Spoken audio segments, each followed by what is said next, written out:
Hello, this is Krinstar, and today I am going to show the Reason Plus version of the one-click random preset button, or the one-click random chaos. As you can see, I got a combinator just waiting for that one button press to go and perform some craziness. As opposed to last video, I'm going to show this as I'm creating it. This is from a comment that I had that when I did it in Bitwig, they wanted to see it in Reason, or they were challenging me to see it in Reason, so I'm gonna try it. So the target here is I'm gonna probably use green. I'm gonna reset the device, and then I'm going to pop in um, one of the samples to use. Get some polygon.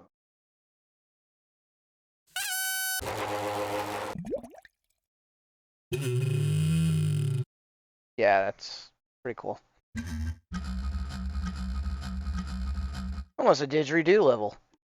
Okay, so the trick is that I wanna change around certain settings, like maybe the grains, maybe the oscillator pitch,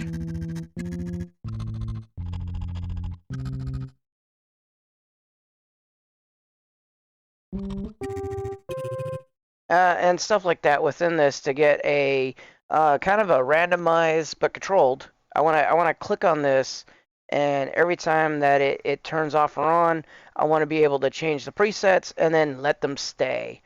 So this is going to act like my gate into changing around this thing. So um, there's two ways you can do this in Reason. You could use the for the randomization, you could use the Pulsar dual LFO and bring that in and have it being gated by this to here. Or if you want true random or somewhat more random, you have this Europa shifting synthesizer, shape shifting synthesizer. And one of the good things about this, let me reset the device, let me crank it all the way down to nothing because I don't want to hear it. I just want to use the random that's in here. We want to crank this amount to 100%, and we wanted to send this to our um, CV outputs. So that means on the back here, on this CV out, we can send random information out to another device, like say this.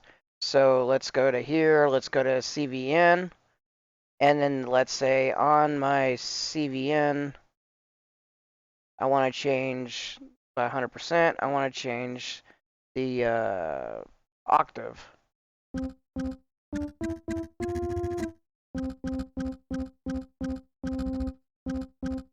Oh, I gotta do this on a key press. So let's go to players. Let's do chord sequencer.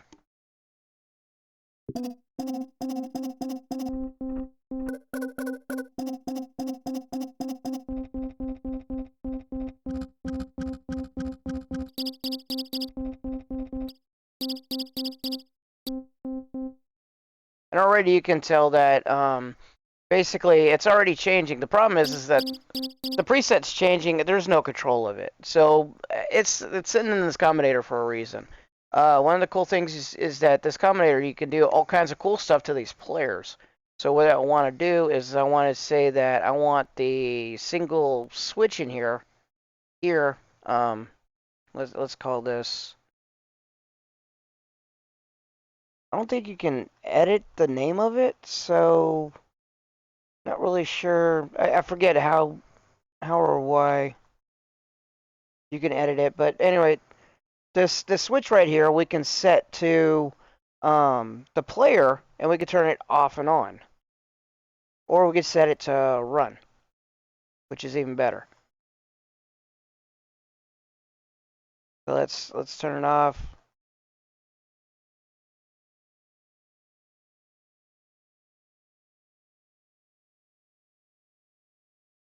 Which is it's not because it's off.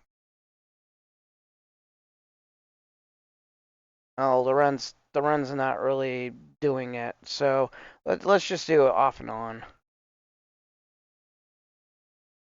So it shuts it off, shuts it on, shuts it off, shuts it on. Why? Because when this is on, it's running this, which needs the random here uh, to go. This random based upon a key press. You get the key press from here. So let me crank up these. So I'm going to have 4 different random variables going out. CV output, CV out, CV out, CV out. So therefore, on all 4 of these, they can go somewhere, and they're going to go in the grain. And then we're going to shut it off, turn it on. So basically, I could sit there and wire these all to CV output. Um, I'm gonna take it a little bit further, and instead of doing it through the mod matrix of grain, I'm gonna turn this into a combinator. I'm gonna combine. So we have this, and then we're going to go to the editor. We're going to go click on the grain. We're going to say, I want control. Oh, here's a CV input. I want CV input to touch the oscillators octave. I want CV input 2 to touch the grain engine into the, I want the size, grain length. I want CV3 to touch the did I already do octave? Yeah, I already did octave. Want the X fade. That should be nice and noticeable. That's this one right here. And then grain. The last one's gonna be grain length.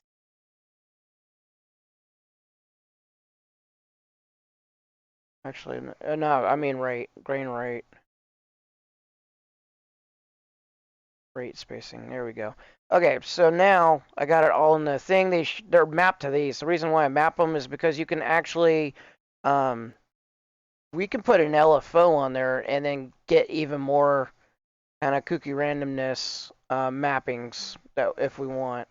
So now we map them all to here to the CV out, and so now it should be able to go on when the right. So we're seeing it. So if I wanna turn it off and then play with the no change, turn it on, turn it back off, no change, turn it on.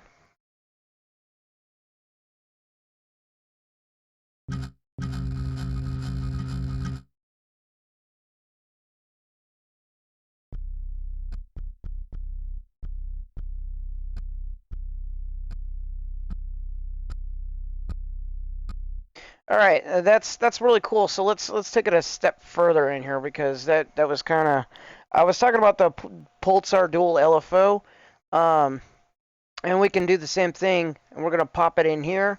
We're gonna take the CV outputs here, and then we're gonna do it to CV5, and then that's gonna I want both of these going. So I want this one too. Um, and then we're gonna set it up to a different switch in here. We're going to add another switch to move it here.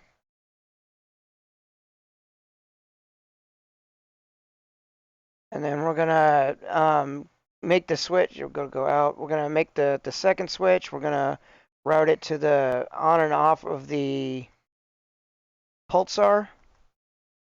Number 2, we're going to say LFO.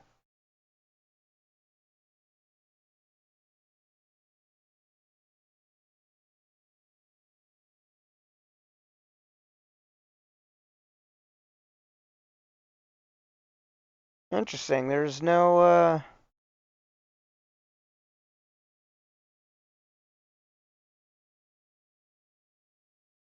you can't you there's an on and off switch here to turn off and on the thing, so I would assume on the pulsar that you can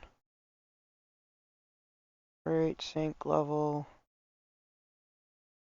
Oh, enabled. Duh, I didn't see it. Okay, so I'm not gonna adjust that one. I'm gonna adjust that one. I'm gonna put it there. So it's on LFO2. So now it should be going up and down at a random rate. And then for CV5, I'm going to map.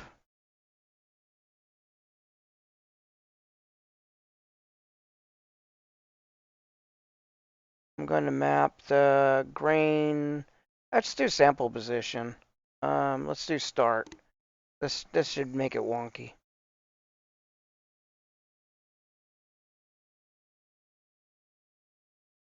Now with here you can do all kinds of stuff and adjust the how much it can affect the min max and stuff like that, and then the rate.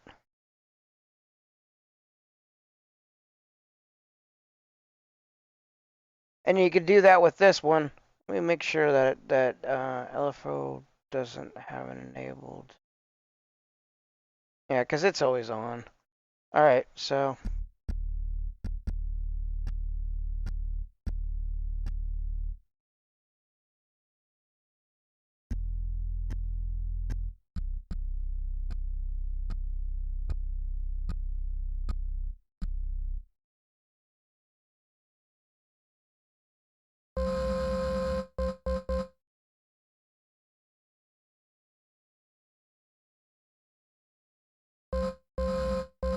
this one not as much. You can probably do it with a combination of the pattern sequencer to get some variations in the LFO, like rate variations, and do things from there.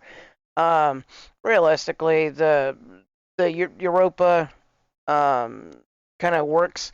And if you don't want to use this, you could actually just use your keyboard for controlling the stuff instead of the switch up here. But part of the thing was using combinator, so I got it. I think this is a workable solution.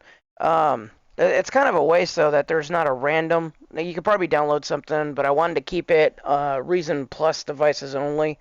Um, but you could probably download something that kind of does it because using a whole synthesizer plus the player plus a combinator to control all your randomness is kind of really overboard when in like Bitwig you just had a small note grid device or a polygrid device, but it works, uh, and it could help find new patches, and then when you got a new patch in here, of course you can save the patch through Gran here and be able to save it too, and then use it later.